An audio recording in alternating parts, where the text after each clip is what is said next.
தமிழகம் முழுவதுமே அரசுக்கு வரக்கூடிய வருவாயை முழுவதுமாக தடுத்து தங்களுடைய சொந்த நலனுக்காக அவர்கள் 2000க்கும் மேற்பட்ட உரிமம் இல்லாத பார்களை எல்லாம் நடத்தி வந்திருக்கிறார்கள்.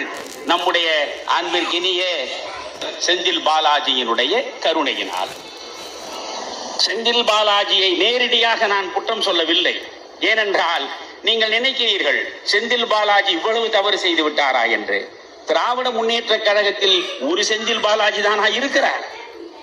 திராவிட முன்னேற்ற கழக அமைச்சரவையில் உள்ளவர்களில் செந்தில் பாலாஜி மட்டும்தான் குற்றவாளி, மற்றவர்கள் எல்லாம் தேவமைந்தர்களா, உத்தமர்களா?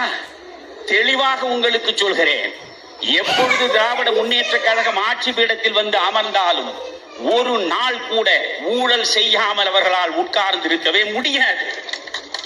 இதை நான் அப்பொழுதே ஜூனியர் விடலில் எழுதியிருக்கிறேன். எங்கே ஒரு சிறுத்தையின் உடம்பில் உள்ள புள்ளிகள் சாகும் வரை மறையாது என்பது போல திராவிட முன்னேற்ற கழகத்தில் உள்ளவர்களும் இருந்து நீங்கள் ஊழல் இல்லாத ஒரு நிலையை பார்க்கவே முடியாது. நீங்கள் எத்தனையோ இடங்களில் ரெய்டு நடக்கிறது. ஜெயலலிதாவை கைது செய்யவில்லையா? சசிகலாவை கைது செய்யவில்லையா?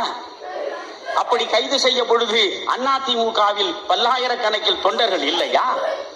அப்படி பல்லாயிரக்கணக்கான தொண்டர்களை திரட்டி நிறுத்தி ஜெயலலிதா கைது செய்கிற பொழுது ஒரு பெரிய கலவரத்தை உருவாக்கி இருக்க முடியுமே? சசிகலாவை கைது செய்கிற பொழுது ஒரு கலவரத்தை உருவாக்க முடியுமே? எந்த இடத்தில் எந்த தலைவர்கள் கைது செய்யப்பட்டாலும் கலவரங்கள் நிகழ்ந்தது கிடையாது.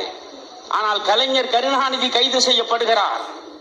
அப்பொழுது திட்டமிட்டு வேக வேகமாக தொண்டர்களை திரட்டுவதற்கு அவர்கள் முனைகிறார்கள். இவர்கள் இப்படி திரட்டுவார்கள் என்று தெரிந்துதான் அந்த அம்மையார் நள்ளிரவில் அவரை கைது செய்வதற்கான முடிவை எடுத்தார். நண்பர்களே, நான் அதை கைது செய்தது சரியா தவறா என்ற பிரச்சனைக்கு போகவில்லை. நீங்கள் உத்தமர்கள் என்றால், உங்களிடம் கருப்பு பணம் இல்லை என்றால், நீங்கள் கள்ளப்பணத்தை கைவசம் வைத்திருக்கவில்லை என்றால் எதற்காக அஞ்சுகிறீர்கள்? RS பாரதி என்கிற ஒரு மனிதர் பேட்டி கொடுக்கிற பொழுதெல்லாம் எவ்வளவோ விஷயங்களை இந்த திமுக பார்த்திருக்கிறது. நீங்கள் எமர்ஜென்சியில் எப்படியெல்லாம் அதை சந்தித்தீர்கள் என்பதை நான் சாட்சியாக இருந்து பார்த்திருக்கிறேன். உங்கள் வீரம் என்ன என்று எங்களுக்கு தெரியும். நீங்கள் வெறுமனே பேச்சில் வீரத்தை வளர்ப்பவர்களை தவிர செயலில் வீரத்திற்கும் உங்களுக்கும் எந்த விதமான ஒற்றுமையும் கிடையாது. ஒரு ரெய்டு நடக்கிறது. அப்படி ரெய்டு நடக்கிறது என்றால் உடனடியாக நீங்கள் வெளியே இருந்து எகிரி குதித்து விட்டார்கள், உள்ளே போய் கதவை தட்டினார்கள், பெண்கள் இருக்கிற இடத்தில் நுழைந்தார்கள் என்றால் ரெய்டு என்றால் அப்படித்தான் நடக்கும். எந்த ஒரு பொருளும் இல்லை என்றால்